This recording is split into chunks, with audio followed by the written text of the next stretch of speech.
excited that we are streaming this and able to share this great information to everyone here in Spokane.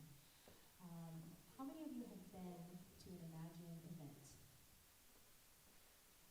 Good to see you again. How many of you have never been to an Imagine event?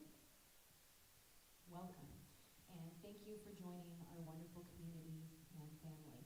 We believe so deeply in this music and sharing guest artists with you in order to celebrate jazz heritage and to promote all the various subgenres within jazz and creative music. And we're very excited to have this is the first in-person event that we've had with a guest artist since the shutdowns. The last one being in March of, 2019, with Jonathan Barber right here in this same room. For those of you who are attending in person, we want to really encourage the curiosity and really encourage you to take in everything that these artists have to say to you, and knowing that some of it may be beyond your current understanding, but cultivate that idea of curiosity. Write down words that you don't know. Write down things that interest you. There are programs over there, and if you didn't bring your own paper, that would be a great place that you can take notes on over there. All of these artists have worked with some of the biggest names in jazz and have made some amazing recordings, and there's so much that you can learn from each one of them. So pay attention, ask questions. There's no stupid questions, and write things down, and we're so excited that you're here. I'm going to pass it off to the guest artist.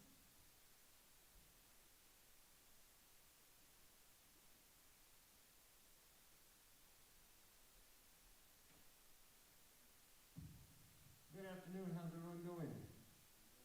Doing good? Yeah, I'm going to take this down so you can hear me much clearer. Let's see. Is it okay to sit down? Is it okay? I got to make sure I don't mess up the video, you know. But thank you for coming out this afternoon. My name is Joplin. I'm a saxophonist, and I'm based out of the New York area. And this is my band, Sound Reformation. Yeah, Zakai Curtis on piano, Lucas Curtis on bass, and Wayne Smith Jr. on the drums, and I'll let them tell you more about themselves in just a minute. But today we're going to be talking about a variety of subjects. But first, if this happens to me all the time, I always jump around, so you have to pardon me if it seems kind of disoriented. That's how my brain works. But I've been in the New York area for about 11 years. I have my own band. I freelance. I've played with great trumpeter Dwayne Eubanks. I played with these cats in different settings, I live outside of the city actually right now in Fort Lee, New Jersey, but this is we're in the mecca of jazz, so to speak, over there. I'm going to pass the mic around just a little bit so the other guys can tell you a little bit about themselves. Already.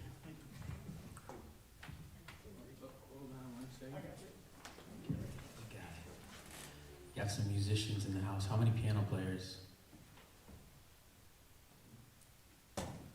That counts. That's great. I'm the keyboardist, pianist for the band. Depends on what the venue has, right? I've been playing music for quite some time, but started playing professionally right out of college, during college. Then moved to New York in 2005. Been there ever since. Actually, I've been there just up until about 2019, right before the pandemic. I moved to Hartford area, that's where I'm from, and been back there ever since. But love playing with this band. Some of the other people that I play with are Cindy Blackman Santana, fantastic drummer, recently deceased Ralph Peterson, and who also played with Chico Freeman. And I've also played with his mentor, my mentor, his band. What do you call your boss? His main boss, Grandmaster Eddie Palmieri. And so just been working my way through music since I was your age. So I'm looking forward to talking about music and getting into some of this music with you guys. So I won't take up any more time. Hello, my name is Lucas Curtis. I'm a the bassist in the band, and yeah, kind of grew up obviously with him, but we grew up in the Hartford area, same as Jonathan Barber.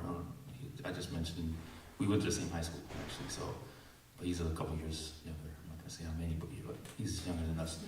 But we were all from the same town. He's from Windsor. Yeah, so That's where we grew up. Yes, yes, like blocks away from us. He grew up, but yeah, kind of worked my way through middle school. I started with percussion, and then worked my way to bass. And once I settled on bass, I kind of stayed there, and then kind of went through art school, Hartford art schools. Jackie McLean was a big influence on both of us, and graduated, went to college at Berkeley College of Music, and then I recently got my master's at Rutgers. So yeah, so been in the school system. But yeah, I kind of mainly learned how to play on the road, and kind of through asking questions, through attending workshops like these, and something that's very powerful is just speaking to somebody now, like, you know, getting the information like directly from the source, that is not as frequently used now. Like now it's hard to kind of come into touch with people, but this is great. This is actually amazing because you could ask as many questions as you can, and we've all been on the scene for many years. And but yeah, and I'm now playing with Orrin Evans, Sean Jones, Eddie Palmieri, Christian Scott. I've been playing at the Blue Note next week with Christian Scott, and yeah, just trying to make a.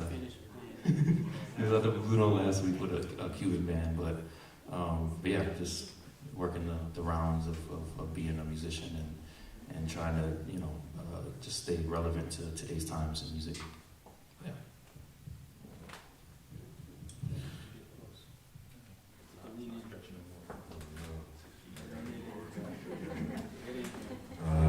I think that'll work. Good?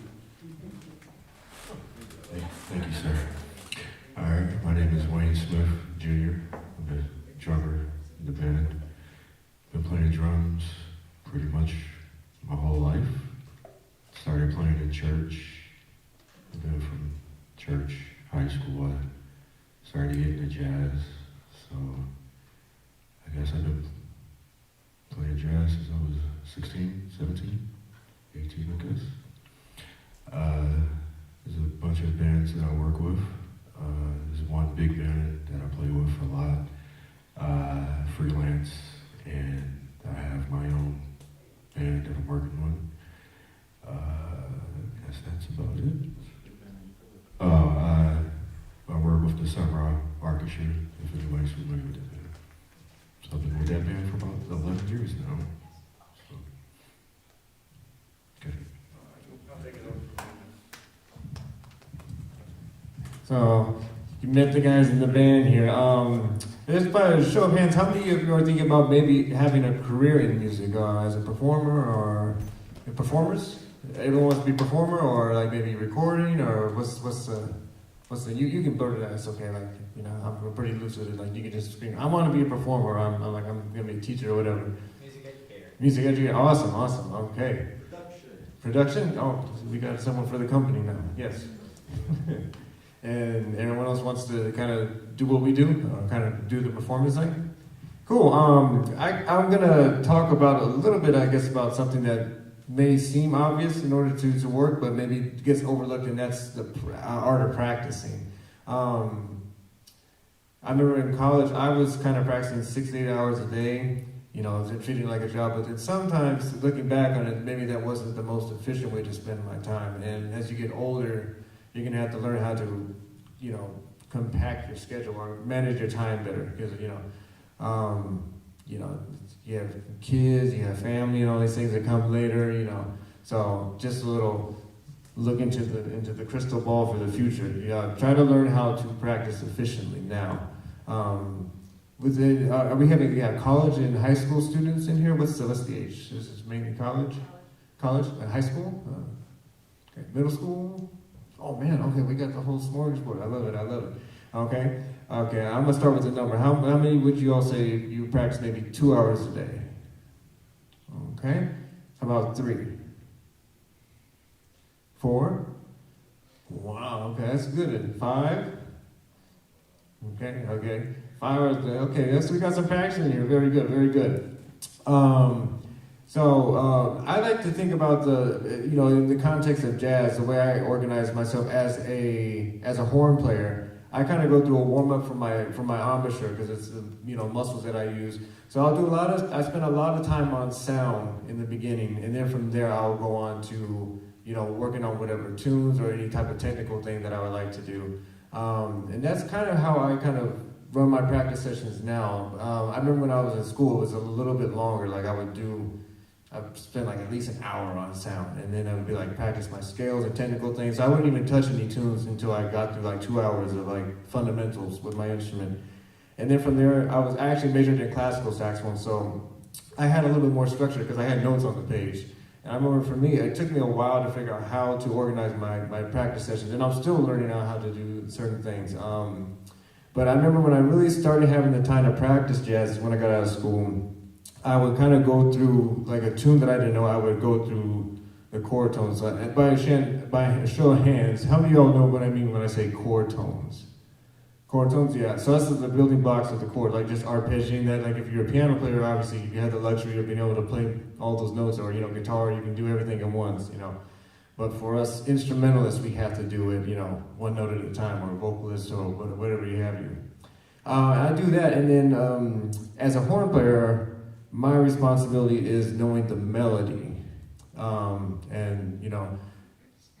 so I do a pretty good job of it. But then I'll be honest that in school you want to try to learn these melodies as good as possible, because at some point when you go off and start playing with a lot of original music, it's easy to forget those melodies.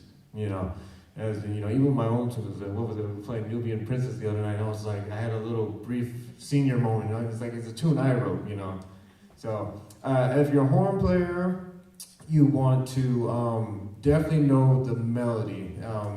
So I again, like if it's a tune, I will always go through learning the chords, but then I also have the responsibility to make sure I know the melody first. Because that's my job.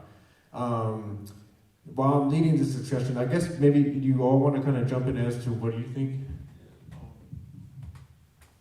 So I think a great way to start with the practice situation is to make a schedule. So actually write out what your goals are. So 10-15 minutes on long tones, 10-15 minutes on sight reading, 10-15 minutes on learning a melody. Just kind of write out goals, and that makes the time go very fast. So by the end of practice, you're probably going to be like, all right, I kind of still want to be practicing. So that's by having different, even transcription, listening, appreciation, all that is part of practicing. Playing music, as in, internalizing the music by listening to it is a part of it as well. So kind of schedule that into your practice time. And I think that helps out. That helped me out. Like I wasn't the type of person to always be in the practice room, like going crazy. But if I scheduled it, I kind of got through it a certain way, and it went by a lot faster for me. But my brother probably has a different method.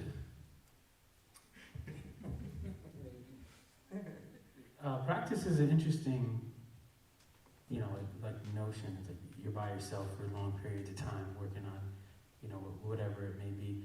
And I think, all of those elements are like so important to having like an organized time, that you're in the room and not just kind of rambling and playing what you already know. I think that's the key to get out of that. But this music is interesting. I think you got to find what you like first, and I'm sure all of you like jazz, right? Because you're here. Everybody is a jazz musician? Raise your hand if you're a jazz musician. And so who's heard of Miles Davis? I'm just going to keep naming names. When I name a name you don't know, you can put your hand down. All right, John Coltrane, Cannonball Adderley. Okay, we'll get modern. Michael Brecker, Phineas Newborn, Oscar Peterson. Okay, I go back up. Art Tatum. Okay, what about Teddy Wilson? Okay, all right, so when we get older, we got one, two, you get two still, Teddy Wilson. All right, Willie the Lion Smith. Okay, Scott Joplin. All right, so there's a bunch of musicians that find somebody you really love. This is good. We're all in the kind of the same ballpark. So let's say you're a saxophone player and you love Cannonball Adderley. All right. What I would suggest is to use him, Cannonball Adderley, as your kind of like idol figure, your practice figure. And so you would find a song that you really like by him, where he has a great solo. You're like, I want to do that. Basically, that's what I'm trying to get you to say. I want to do that. And once you have that, then just take that recording, that song, and just repeat it on your headphones, whatever, Spotify, a million times. And you're gonna go into your practice studio, and you're just gonna play along with that record on repeat. So now I want you to think about it this way. A basketball player didn't, he's basketball, even to this day, like this actually gets kind of deep. Free throws, they drill free throws. And when you're a young basketball player, you have to sit at the free throw line, and you're probably there for a very long period of time until you can get the motion correct, until you're making the baskets, not even thinking about it. And then throughout your entire career, you still have to drill it. But the time to where it gets, to where you feel comfortable during the game with the audience there to actually pull that off, it takes a few years. So if you're doing this for, 2 months and you're wondering why you don't have it, that's because you need a lot more time to do it. It's not going to be a quick thing that happens. So just be patient with it. Have that aspect, and then add that to the rest of the stuff they're talking about, and I think you'll be in the right direction. And then move your person. So if it could be Cannonball Adderley one day, and then if you're a vocalist, it could be Sarah Vaughan, and then you can move. It could be Ella Fitzgerald. It could be Louis Armstrong, and you just keep moving your hero, and eventually you're going to keep gaining different things those people have to offer.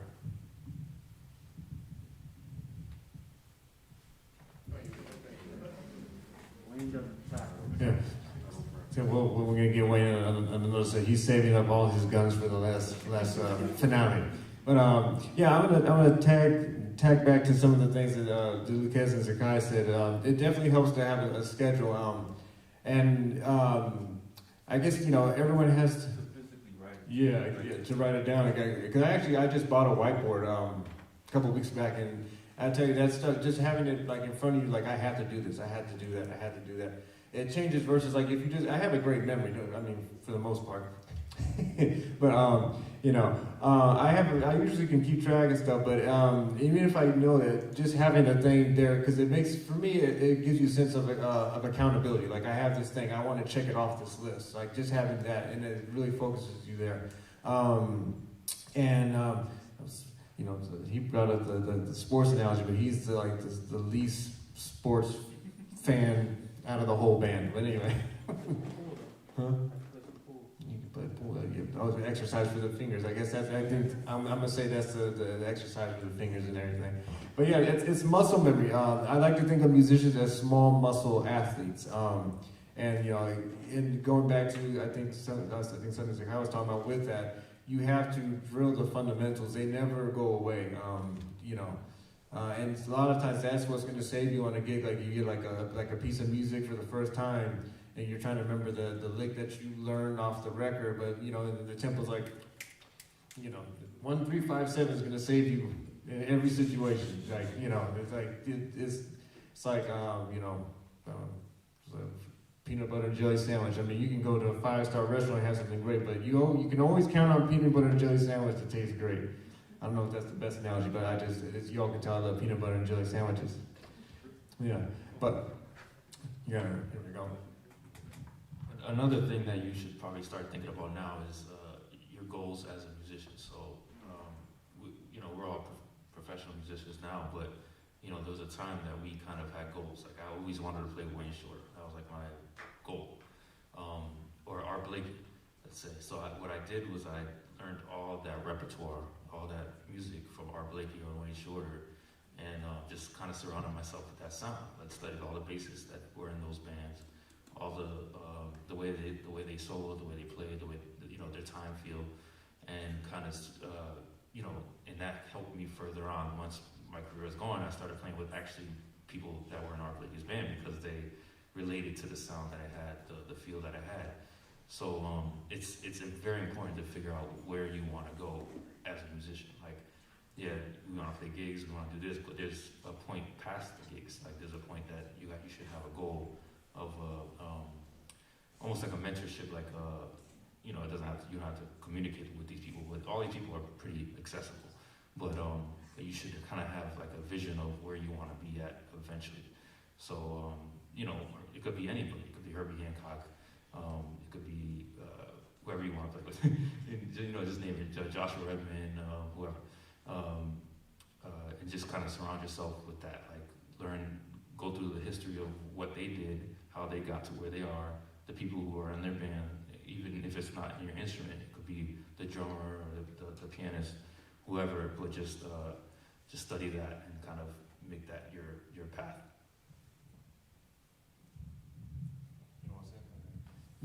Yeah, I think that's a very good point, and I think that's why he's one of the most working bassists is because of that, And I was gonna say, I also divided my practice into, again, these fundamentals. Like, as far as there's things I do a cappella. Everyone know what I mean when I say a cappella, like by myself, just saxophone, knowing me.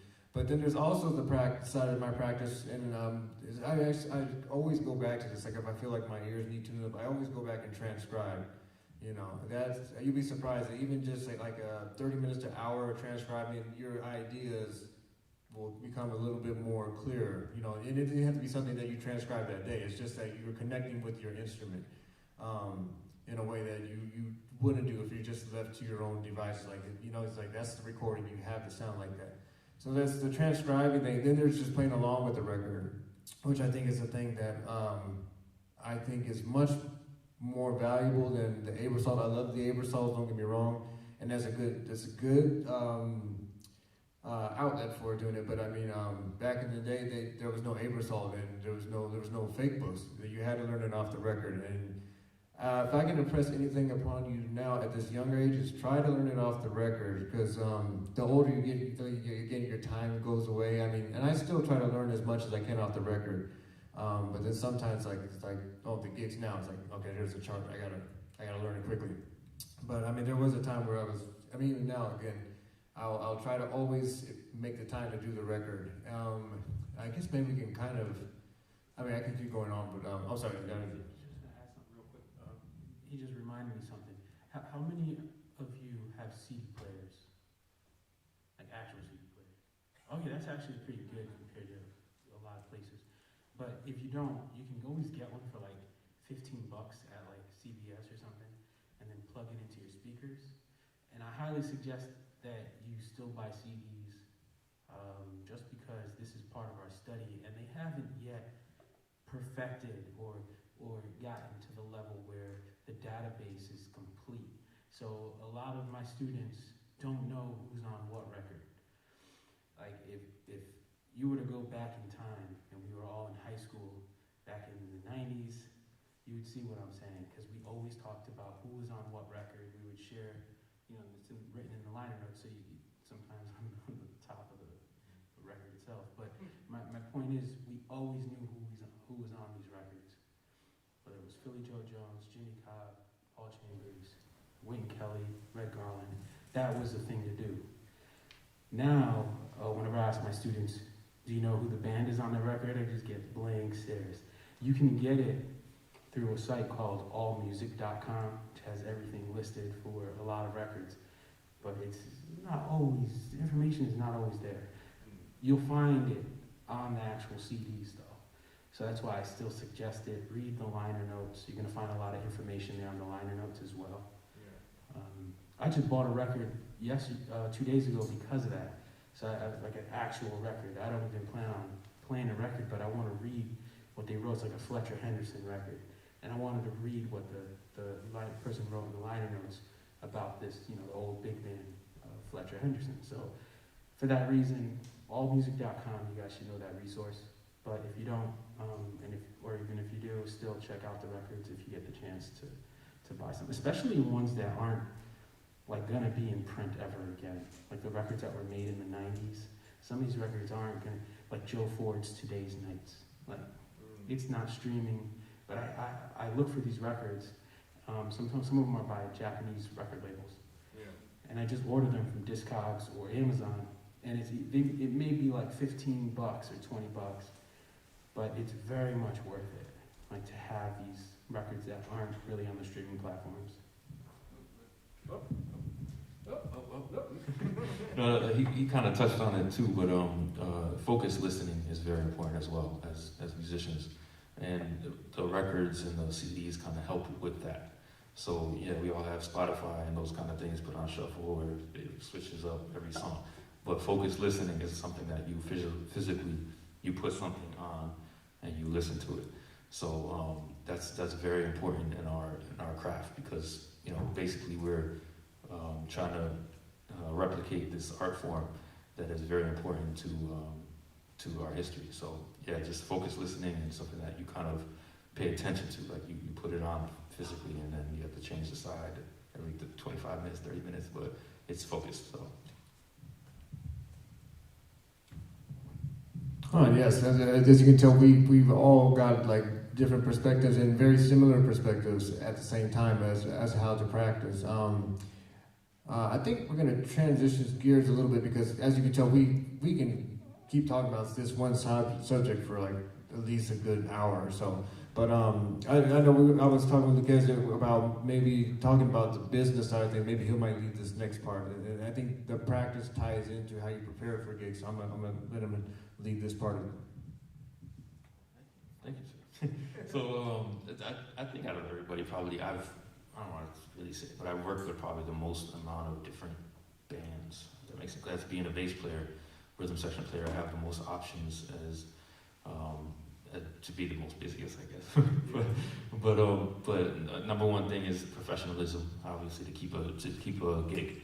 So once you get the gig, once you're playing with somebody regularly, to keep it is very important. So, showing up on time, the things that everybody talks about, you start learning now. Like if you show up to class on time, things like that. So it's basically showing up to the gig on time, lobby calls on time, dressed the way that we kind of all have jackets on, but knowing the way that the band wants you to look, to present yourselves, things like that are very important. Moving forward, like to the next, as you guys get older, to keep the gig, but also make sure that you're doing the performance for for the right purpose as well. So you don't want to be in a situation that you don't really want to be there. You don't want to play with the musicians, or you don't want to create in that environment. So make sure you're in a healthy environment to create as well. Just things along that line. Just to make sure that if you're on time, the leader would always hire you. Most of the people that don't keep the gig are the ones that are late, that don't show up.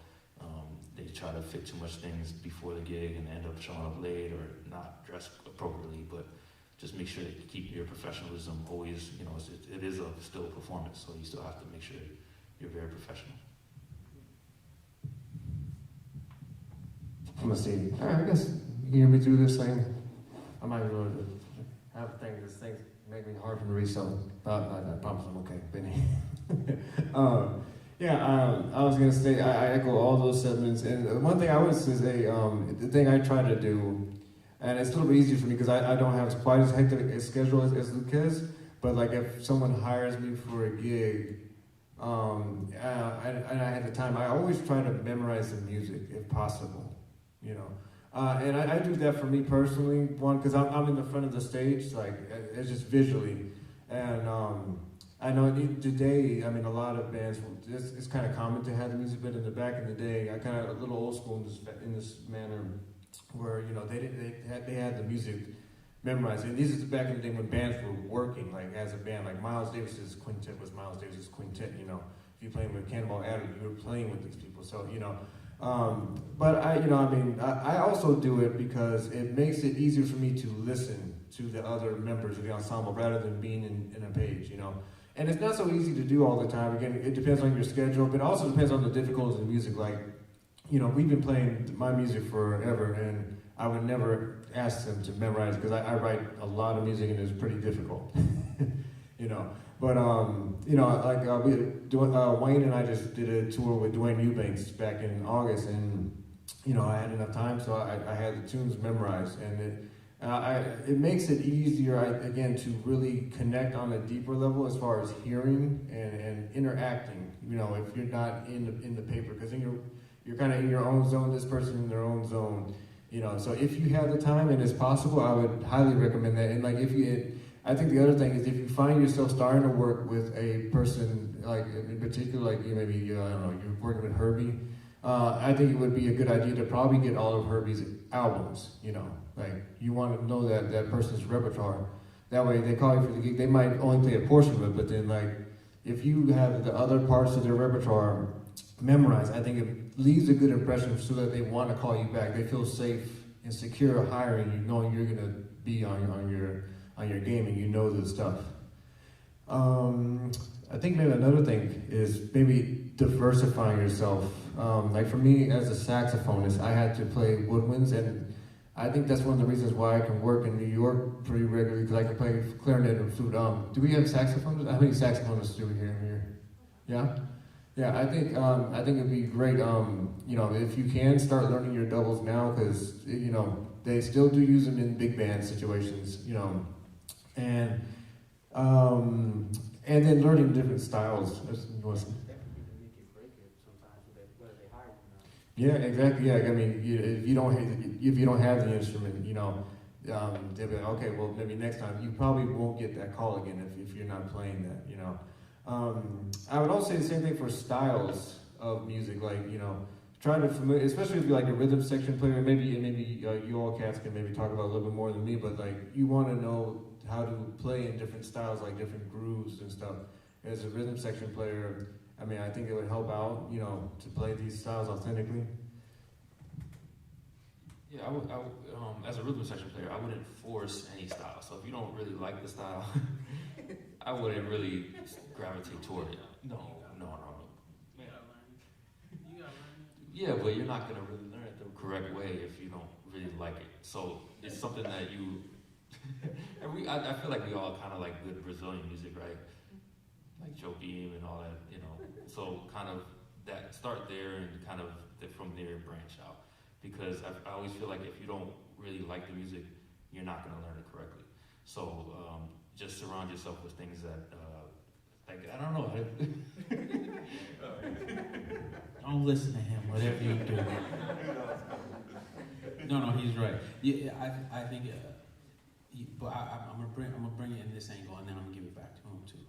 If you, all right. The basis for our music is coming from the blues, right? Did everybody understand why? You got to research the Delta area, United States, and then you have to research a guy named W.C. Handy, and then what New Orleans did with the blues, with marching band music, and mixing classical music, French music, Spanish music, and then you get like this kind of like explosion from there. And from that, like, melting pot of music, I don't know another term, you end up getting like different types of swing. Yes, right? We all know. You know, not all swing is created equal. Swing is different. You have like your slow swing, your triplet feel, you got that straight eighth swing. And that, so you have like this spectrum of swing. And then from there, you also have like different offshoots, because not everything was swung in the beginning. You got to check out W.C. Handy, Jelly Roll Morton. There's a few other writers from that time period. And you're talking about that late 1800s, and they're doing like the beginning of what we know as like stuff like Latin jazz and different types of fusion. They were doing that in New Orleans very early on. Like they even have tunes that are like in the 30s, you know, Caribbean, Dominican music, Haitian music with jazz. So it's very early on. My point is, as time goes on, you get like all of these different like branches that kind of come out of New Orleans. And we know them in different ways, but I'm just saying it's always been part of the music. Like, I think it's important for us to know these things, but the way you get into it is exactly what he's saying. Find something you like, and then you learn it, but learn it correctly. You know, your teacher at school is amazing. Trust me. But a lot of times the time doesn't allow for the teacher to get you to play the rhythm exactly like it should be played. You know, so it's up to you to then learn it properly, whether it's Afro-Cuban jazz or funk jazz, because funk isn't just a beat. You gotta go to New Orleans, check out the New Orleans funk, where it's coming from. James Brown, all the people that kind of pioneered these music, same thing. Joe Beam, you listen now, you gotta go back and do your homework with samba, right? Afro-Cuban music, you gotta listen to Cuban music. So it keeps going. There's many different styles. But my point was just saying, you have to take it very seriously and try to follow these branches, and you're gonna find a lot of cool things that happen. But it's best if you find, the same thing with swing. It's best if you find the things that connect with you first, and then you learn the music that way. He's mad at me. Yeah, I mean, I guess maybe we all might be saying the same thing in different ways. I think, especially in an environment like New York, the more skill sets you have, the more you're gonna work. Now, I want to go back to something also that Lucas said as far as like, my memory might be going, but you know, like trying to kind of go, I get into bad memory from him, so that's. But you know, trying to find a style that you like, and I think it's important. You know, I have a very eclectic taste in music, as we all do. But you know, sometimes I guess that might be a thing that you can get pulled in too many directions. Also, if you like too much stuff. So, it's definitely probably a good idea to focus on maybe a particular branch or delta.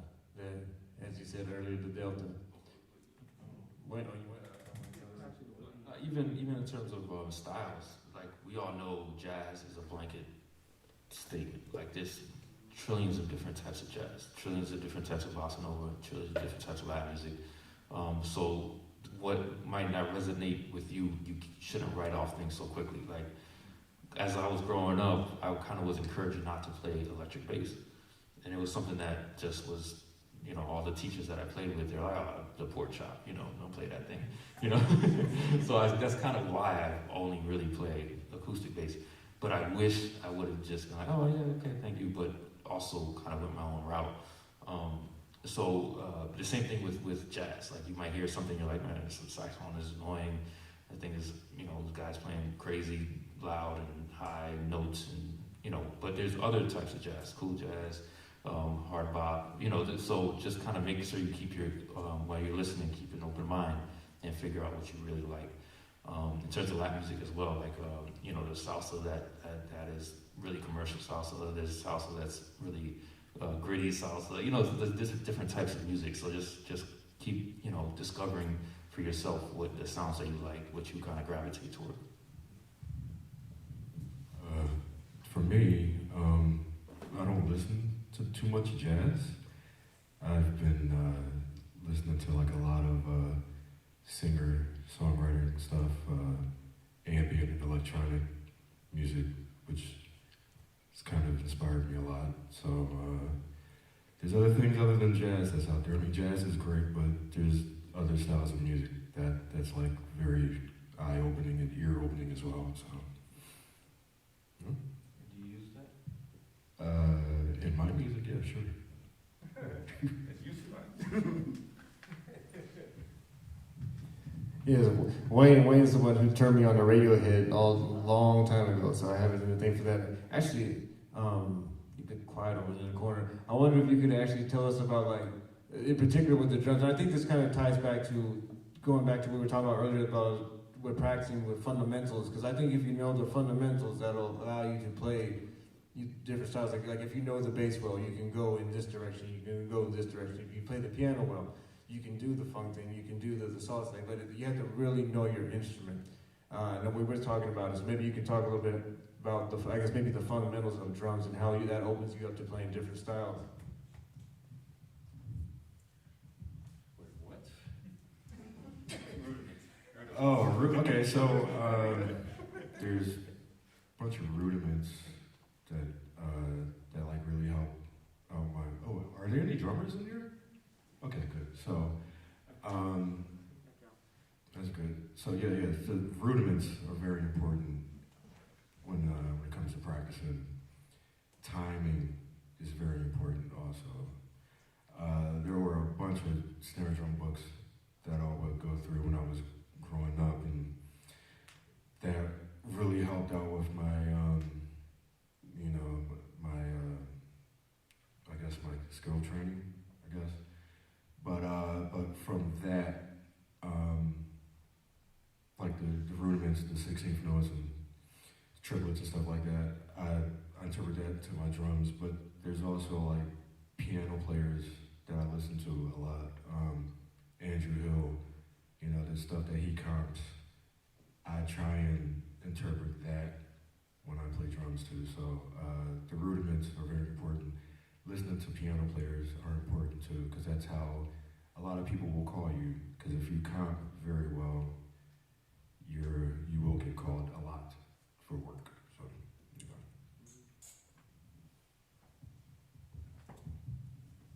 Let's see here. It's kind of what were you wanting to discuss today? We've all kind of led stuff so far. What did you want to share with your knowledge? What was the thing you wanted to talk to the people out there about? Did you want to tell them about your book, or I remember you had something in mind to talk about? Oh, okay. Yes. Okay, all right, cool. All right. I'll mention that. I don't know how much time we got. We're gonna go far left now and go down 40 to bebop. We can go down the bebop road. Who's familiar with bebop? Raise your hand, all of you. You guys seem like the crowd. I don't think we're losing anyone in here. Like when we're talking to someone, I think everybody in here likes jazz, like some real jazz. Like, who's your favorite player? It's not gonna be like Kenny G. I mean, there's nothing wrong with Kenny G. There's nothing wrong with Kenny G. I'll tell you that. I remember one time, downstairs, my dad's record collection, just Chick Corea, John Coltrane. Oh yeah, that's cool. Yeah. I get all the way to the end. I mean, it wasn't even alphabetical. It was just in the end. I thought the Kenny G. I'm like, Dad? Kenny G? He was like, that record was happening when it came out. So, bebop is an interesting phenomenon, and I just want to talk about it. I do suggest everybody get it. I'm an advocate for bebop. Big advocate. I believe it's the foundations for what we do. It's not the end all be all, but it is the foundation. They kind of reinvented the wheel at that point. It really did, and I feel like it's a good place. Maybe not. It's a good place to have a goal. To say I really want to understand what Charlie Parker is doing. So does anybody know who the four people that are four most popular beboppers, and not the only ones, but the four most, everybody, whenever you say bebop, they mention these four musicians. Anybody want to guess who they are? I said one of them already. Charlie Parker. Who else is associated with Charlie Parker? Dizzy Gillespie. Thelonious Monk, there's one more. He's a piano player. Bud Powell. So those are like the four corners of bebop. There's many more. I would put, even closer to the top of that bebop pyramid, a drummer named Kenny Clark. Kenny Clark is responsible for a lot of the bebop language, whether it was on horns, piano, or drums. He's very much responsible for a lot of that. A lot of people were copying him. So you should definitely check out Kenny Clark. See every record he's on. For me, I'm like a gigantic fan of Kenny Clark. And, you had this development after the big band era died out. Anybody know why the big band era died out? Remember you had ton of big bands playing, Savoy Ballroom, all these clubs, Cotton Club, Apollo, and then all of a sudden, the big bands weren't as popular anymore. The dance bands weren't really happening. Say again? Yeah, it's connected. It's connected. It was when Prohibition ended, and then a lot of funding, a lot of the money, World War II happened, a lot of money couldn't be spent for big bands, so they broke apart. And that's where you get the small bands. And that's really coming from, like, you know, during these big band concerts, you would have, like, times where it would just be broken down to a quartet, like, you know, like Coleman Hawkins would be playing with a band, but it would be essentially a quartet. So now you have that configuration being played in these clubs, like Minton's Playhouse and things like that, all right? Okay, so in that configuration, is bebop is born with those musicians that we're talking about, and many more. But from those records, recordings, and the popularity of that movement, the bebop movement, it kind of spawns an entirely different mindset about music. Mine's a completely different mindset. We weren't thinking about music like that before. No one was thinking about music like that before bebop. It changed the world. So the music is like the perfect like connection between like soul music of the blues, because they were still playing very intricate lines, using like different types of, like using the tonalities of like 5 of 5 of 5 into one, and it's in different ways, tritone substitutions. It's all the different ways of using 5 of 5 of 5, and then you have the blues connected. And so like that's when you get like heads like Opera Vav and Confirmation, things like that. That's really what's happening. So I just want to let you know, when you're listening to bebop, and bebop records, not post-bop records, a little bit of a difference, but the bebop records from those musicians, try to treat it like a goal. You know, you should really ask the question, why is Billie Holiday great? Why is Charlie Parker great? And I would never want to ruin that for a student, because when you finally figure it out for yourself, and you listen to those records, and I'm talking about maybe decades later, you're like, I finally realized why Charlie Parker is great. It's going to mean a lot to you. So think about it that way. It's a goal. Find some musician, then find a tune that you like, a bebop tune that you like, and you say, I can listen to this. Just put it on over and over again. I remember having to do that myself, not really loving the music, but understanding that I needed to figure out what was going on there. And now I can't stop listening to it, so that's the bebop challenge. All right, that's all I have to say about bebop. Yeah, I was going to say, I think it's a great place and a necessary fundamental, going back to this idea of fundamentals, because I mean, there was a time when I was living in Philly, before I moved to New York, I was more of an alto player, and I was a major Charlie Parker, bebop head. I knew so many bebop tunes, and going back to what I was saying earlier, try to remember these melodies as best as you can. You may forget it, but at least if you lay down the foundation, you come back to it, and maybe like 10 years you haven't played that tune, but you play it, it's like, oh, I remember how it goes. It comes back kind of like riding a bike, But it's funny, he was talking about maybe start thinking about some other things that I forgot as far as practicing. How many of you all practice in all 12 keys? Good, yes. I think that's the thing. I mean, people say it, but a lot of people don't actually put it into practice. And I think that is something that you should definitely keep doing. If you're doing it, please, and if you haven't started doing it, please do it. Like, do it for the chord changes. Do it if you're a horn player. Even do it for the melodies, because it doesn't happen so much now where people call tunes in different keys. But I mean, a long time ago, in New York, they would call stuff on you in different keys. And the other thing is, it's just more language for you to apply to when you do go to a different key. Like, just because you learn Opera Vav and F doesn't mean you can, quote that in another key. If you learn the part of the melody in all 12 keys. So I think that's another thing. And you know, especially if you're starting out young, another thing I think is really important is to try. I mean, you want to find music that you gravitate to keep you interested in practicing, but you also want to respect the history, like, and learn as much far back as you can. Because I mean, like, Charlie Parker's coming out of Lester Young, and like, if you try to start right out transcribing Charlie Parker, you're gonna be in for a world of hurt. You know, so start with Lester Young and Coleman Hawkins. I'm actually doing a lot of transcribing of Ben Webster right now. The stuff, the Ellington bands, Count Basie, you check out these guys, and because it's kind of like if you want to relate it to sports, how many sports fans we have here? This is gonna make sense, trust me. Like basketball fans, like who's the LeBron fan in here? Oh wow, LeBron. Okay, we got a couple of LeBron. So I mean, like in this generation, everyone's like LeBron, but for me, it was like Kobe and Jordan. But if you go back and these people who play the game know it. They've gone back and checked out footage of Kareem Abdul-Jabbar, Magic Johnson, and even Oscar Robertson. I'm probably naming names that none of you have any idea about, but I mean because it's related. But that's the same thing for us. We have to go back and respect it.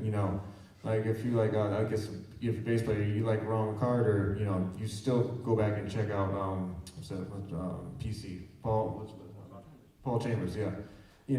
Curly Russell. I mean, you want to go back and check out the lineage as much as possible because it'll make you appreciate what you're listening to more. Because then you realize, oh, they're doing the same process that I did, and now just because, and it also kind of liberates you in the sense that you see how they, maybe process the language or the language of the music. And then you say, well, I like the way they did it. Now I might put my own spin on it. And that's how you start, you gain your own ideas that way, is by taking this and then maybe transforming it, even just a little bit of rhythm and note. And I think that stuff really goes a long way. You want to talk more about it? No, I agree totally. And you can, so let's say, like before you get to Charlie Parker, you went back and did a bunch of different saxophone players down by us. You could also go ahead of Charlie Parker and go that way too, Sonny Stitt and Cannonball Adderley, and work your way down as well. So, like I said, you want to kind of keep. Well, I would say address the music seriously, like what we would call do your homework, and don't just ignore it because it's hard. I know I did that, but you eventually you'll get to it. So yeah. And also, I was gonna say, I mean, y'all might want to tell me what you think. I think looking back, like you want to learn the simple stuff. Like I wouldn't say simple, like the kind of the tunes that people expect. All the things you are. Green Dolphin Street and stuff. As far as like jazz composers, I'm talking about learning the history, but don't feel that you have to learn the melodies in history, because unfortunately it's not going to happen like that at a jam session. Like I would say, you have to be comfortable, knowing that you may not know everything, but you have to jump in at some point, and that's okay. Like everyone starts somewhere, but as far as the tunes that you learn. Don't feel you have to say like, oh, I'm studying this person, I have to only learn swing tunes, or I'm only learning bebop tunes, because it's very rare that you have a jam session that just stays genre specific. Like, they're going to be calling tunes over the whole history. Yeah, speaking of jam sessions too, when you go, definitely if somebody asks you if you know a certain song and you don't know it, say you don't know it. Because I've seen this a trillion times. Like, yeah, I know that song. And when it comes to their solo or their point of, to present themselves, it's an absolute disaster. So just be true to yourself. It's not embarrassing. Like, everybody doesn't know every song ever. So if there's a song that you're like, you're not too comfortable with, don't play it in a jam session, because those, at least while we were growing up, those are how we got our gigs. Usually the elderly people will go to jam sessions. They'll sit in the back, they'll watch who's playing. If somebody's playing great, they're like, okay, maybe you get a gig from there. But if you're not playing so great, then you would be infamous about not playing great. So just remember that. If you don't know the song, just that counts. Like if you don't know the bridge, or you don't know the coda, but you know the rest of the tune, you say you don't know the song. Because when you get to that section, I've been there, like not with myself, because I learned that early, but I've seen other musicians, and I'm on stage with those musicians just shaking my head because the guest very unhappy at that musician because they said they knew the song, came to the bridge, and know what was going on. So my suggestion is, if you don't know the whole song, say you just don't know it, even if you just know the A section. So that's my suggestion. He was his suggestion, but I'm just verifying. What do you think, Wayne? Yeah.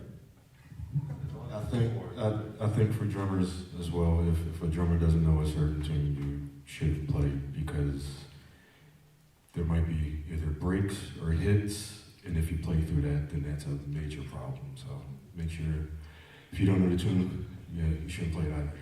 What do you think about the phrase that do you play anything in jazz? You can play anything in jazz? No wrong notes. No, there are wrong notes. That explains why Daryl was looking at me funny last gig. It's okay, I had plenty of my moments too, so, and you know, it's okay to make mistakes. As you get older, you start to learn how to bob and weave and get through it, you know. And honestly, even our predecessors, like, if you really check out Miles's 60s quintet, they were very loosey-goosey with it, but they were together, you know. And that's okay, you know. I think we're almost down to the next part of what we're gonna do when we break off into groups. But maybe at least a final thought that's sticking out in my mind is also when you're practicing, practice listening. And what I mean by that is, maybe go through a recording. Sorry, things kill me. Go through recording, just concentrating on maybe the bass player, and then go through trying to maybe listen to the piano, and not even the whole thing. Maybe just concentrate what the piano's doing with the left hand, and then maybe go through the right hand. And for me, I try to do that and then piece it together to where I can try to appreciate listening to the whole rhythm section. Because especially as horn players, I think we're not as connected to the tune as rhythm section players, because they have to do it behind everybody. But I think that's the wrong mentality as a horn player. You want to try to stay connected and listen to what's happening. And I think if the rhythm section hears that you're trying to interact with them rather than just play over them, it's more enjoyable for everybody on the band. And word of advice, jam sessions, like, just real quick, like, if you see 5 other horn players and you're the 6th one, just wait for the next tune. Like, you have to respect the rhythm section. So that's another thing. Any other comments or words of wisdom, fellas, before we jump into, we're going to talk more about this stuff as we break into groups. So I know we're kind of, giving you a little sample platter and everything, but we're going to go more in detail when we break off into groups. It's about 4 o'clock, so are we going to do that now? Yeah, let's do that. Okay, sounds good. Yeah, give them a round of applause. Thank you. And so at this point, we will break into groups. We have piano players going upstairs. We have bass players going down the hall into the conference room. Drummers will go down into the basement, and then all horn players and singers will stay here. If there's one student in each group that could kind of keep track of the time for those that are going to other rooms, and just keep this around 40 to 45 minutes so we can have a little 15-minute break before we come back for the segment at 5, that would be great. And there are programs, so over there you can have one of those on the stand.